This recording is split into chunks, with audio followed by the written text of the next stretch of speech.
keenya kana miti bar dhiirte bosona tiktok bosona ibartun as keessa waa hunda jira karaayaan jira leencarraa eegalee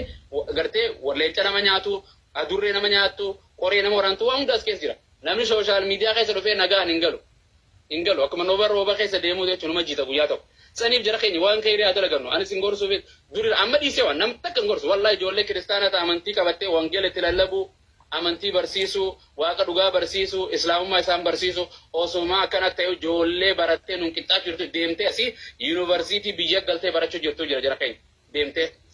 islaamummaa tan dhandhamtee ani qara'uun qaba jettee qur'aana barattee wayyaa rabbii kee kasaaraa umriitii amata 15-20 dabarseettee ijoolleen booyaa jirti keenya immoo har'a yoo namni nu dhufee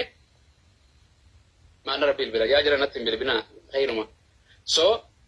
gartee way islaamummaa tanaadhaaf ebbaan kiyya fudhatte osoo hin du'in warri jedhus ni jira jara keenya anis baqattummaa irraan ture makki akkumatti biyya hambaa tana turtettiin biyya hambaa ture ibsaanis namni hundi baqattummaa keessatti sheekootiin dillee asirratti argitan ustaadoota isin dillee jettaniin baay'een isin 199 walii qaran sheek Anwaar irraa eenyurraa hunda si aliif irraa jennee keenya keessaa mata 6-7 teenye bara 1998 2000 2004 akkana kana hunda keessa waliin teenye namu qara'u ture baqattummaa irratti wallahi chira qara'u ture arra ganda makkiin jirtu kana faa markazaa jira wirtuu islaamaa jira ijoollee asii qaraasifna jiran afaan arabaa achi baratan jaami'a al-azhariitu jira madrasa adda addaa jira afaan faransii baratta ingilifa baratta afaan feet achi barattee booda hawaasa kee fayyaduu dandeessee rakkee wallahi lazim jiran masjidun banganduma isaan jiran kanatti nama meeqaatu asii deema mata 3-4 karee dhufe rabbi isaaniif haa laaffisu rabbi isin haa laaffisu hiree seeggachaatuma hiree osoo biyya lammaffaa sadaffaa nuti hireen gandaa akhira nama keessu nama dhuftii barjaal fadiilo wallahi san sponsoran barbaadu san maaliif jennaan san rabbiin jaalattus jibbitus san nama dhufti qophooytus qophaa baattus nama dhufti yoo qophooyte waa tolte du'a jara keenya sakaraatul mawti nama eegat waa'ee du'aa kana yoo duuti si dhufte malee hin beektu laala ibiddi nama gubaa ijoolleen ibiddi nama gubaan beektu yoo ibiddi gubate aw jettu wili ijoolleen atis gaafa sakaraatul mawtiin si dhufu nabi Muhammad akka godhee beektanii sakaraatul mawtiin wallahi gaafa guyyaa isa sakaraatul mawtiin irraa baasu hin dafke Aishaan bishaan naqijaan mataarran dhangalaasii irraan bar garti alaa inna fil mawti la sakaraat waynuma hadhoyti way laalaa jedhee bar abbo ina dhoofti jiran nabii jaw maala jaanaa fi ati ka caffaru ka arrabsu akka fadhe jiraatu ka ibaadaan isaatu nabi Muhammad bar ka salaatul layl osoo dhaabbatu miilli isaa dhiiga baasee bar qadam hatta miilli isaa hin dhodhooye bar yaa Aishaa maal jette yaa abbaa mana koo yaa nabiyallah quraanis rabbu akka jedhu gartee qad ghafara Allahu laka ma taqaddama min zambika jedha maal taate annan afala akunu abdan shakura yaa Aishaa gabricha rabbiif thank you galatoom yaa rabbi xiyyeetan naa kannite galate isaa galchu ta'uun faduu jedhen wali galle kanaaf yaa aboo galatuma rabbi galchu rabbiin akka jiru la in rabbi subhanahu wa ta'ala ma yaf'alu Allahu bi'adabikum rabbiin yoon isin azabe ibidde isin galchees yoon jannata isin galchees bu'aan argadhu fi khasaaran argadhu maatu jira jedha watak isinuma jedha yoo isin galata naa galchitanii amantanii karaarra diriirtan yoo gartee galata naa galche waa takka isin barbaadu jedha rabbiin wamaa khalaqtul jinna wal insa illaa liya'buduun wallahi waan isin ummadheef bara anuma gabbartanii anuma beeku keessani dalagadha salaata shanan keessa guyyaan 24 qaba salaanni shanan zaa'uma takka walitti hin ga'u jiran hin ga'u maal godhu jirrame saa 23 hafte yookaan 20 fi maal hafte san awa rabbi nu alaafisu aboo koota ibsaa si qabee kootu quraana qaraana ati waan beektu jaalfadiiloo barsiisi arrabbi san isinaa godhu isin irratti hin dheeressu sagantaati isan itti fodha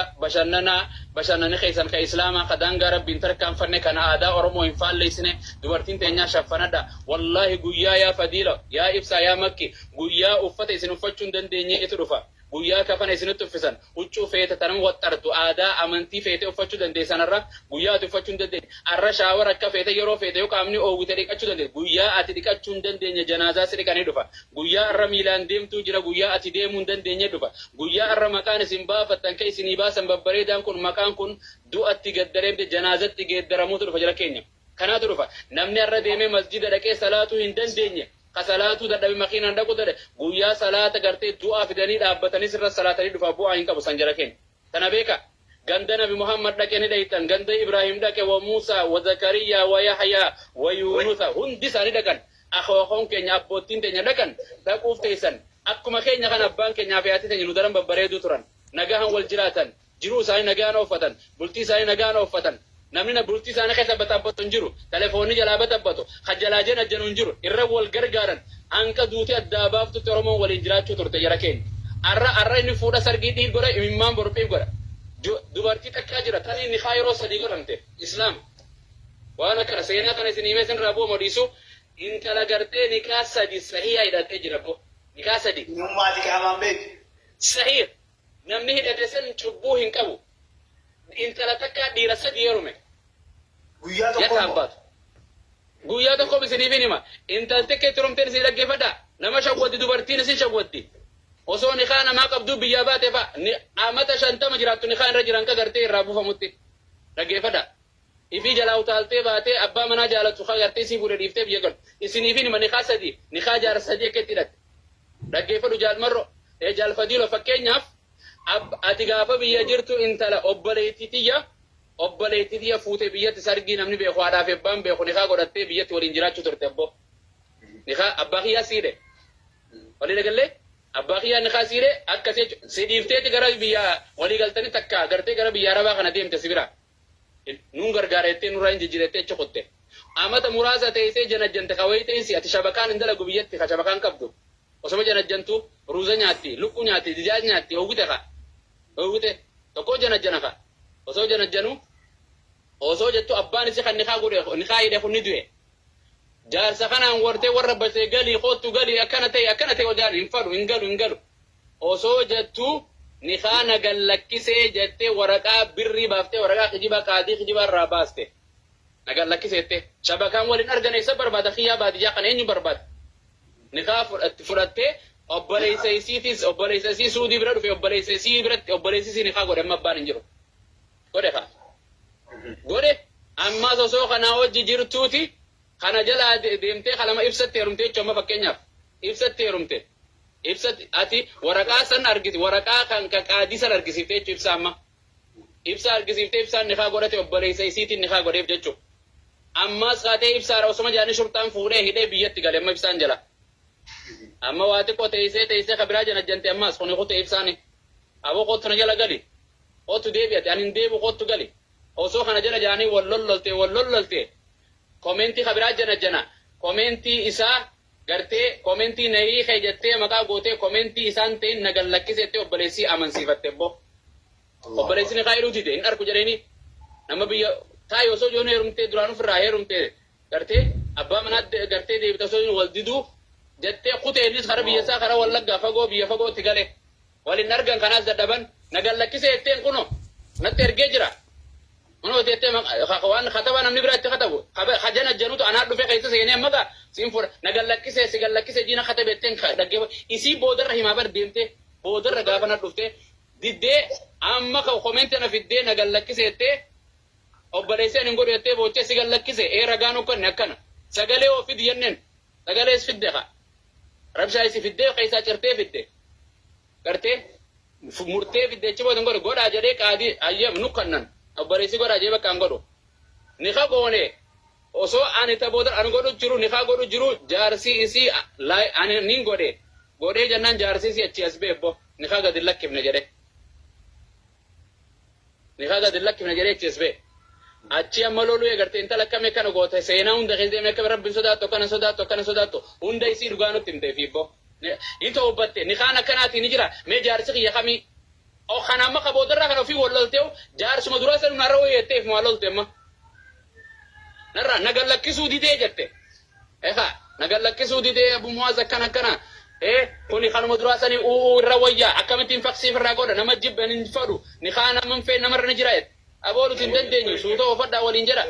diddee kana hunda akkasi quttee osoo kun irra jiru kabiraa janajjanatte bo aboo ofirraa gallakkiseenin kanaan gara kadhanne irraa adda baafne jechuu eegastiin toobadha jettee dhuftee nikaan duraatis ni jira nuun jettee kan lammafaatis an akkanaan godhee kaanis akkanaan godhee jettee kijibaanii kana hunda dadhee toobaan tiyya maalii jette bo nikaan kee kajaarsa duraatii jireenneen abbooti deebi zoortee nikaa jaarsa duraat deebite amma akkasi ilmaan lama qaban wan akkanaa tanaa jiran nikaa hin laallatu namni nikaan nama akkanaatti hidhamu jira keenya jaartii namaa yoo namni gallakkisee baatii gartee sadii yoo teesse malee hidhachuu hin dandeessu janajjanuus hin dandeessu jaarsi jaartii irraa du'e baatii 4 fi guyyaa 10 yoo taate malee dubartii ulfa qabdutti nikaan hin dhabu dubartii kiristaanaatti nikaan hin dhabu jaartii gartee garaa qabdu irratti namu nama hiikamee jiru kan akkanaa kana keessatti ni dhamu jechuu jira keenya waa hunda addaa baradha rabbi isiniif haa laafisu miira jaalalaa qofa isin gallakkifte tuniti jetteen ceena booda gartee hin boca hin jarjarin asuuta yoo wal jaalattan yoo gartee haadhaaf abbaa siibira dhaqii walitti hidhadhu watak allaqe lakkuma bubbultuun dubbiin nama jabaatti rabbi isin haa dammar fuulli kun nama shubama booda waan dargaggummatti ati gartee fuutee barumsinis darganamaanii fuudhaaf heerumnis ganamaanii ilmaan bakka hunda rabbi isiniif haa kennu anis nabi raazani jiru bareedu rabbi subhanahu wa ta'ala isin haa jiraachisu warra mana kana keessatti argamtan hunda keessanuu ka gartee makkii jalatti argamtan jaal fadiiloo jalatti ibsaa jalatti argamtan islaamummaa warra jiraatu rabbiin haa godhu guyyaa duutan isin hin xiqqeessin guyyaa kaafamtan rabbi subhanahu wa ta'ala isin hin xiqqeessin guyyaa fuula rabbii dhaabbattan guyyaa isin herreeguutan guyyaa gartee siraata irra dabaruu deemtan addunyaa irratti illee jiruu bareeddu qabrii keessatti illee jiruu bareeddu islaamummaa warra jiraatu rabbi isin haa godhu warra rabbi subhanahu wa ta'ala salaata hunda salaatu rabbi subhanahu wa ta'ala isin haa godhu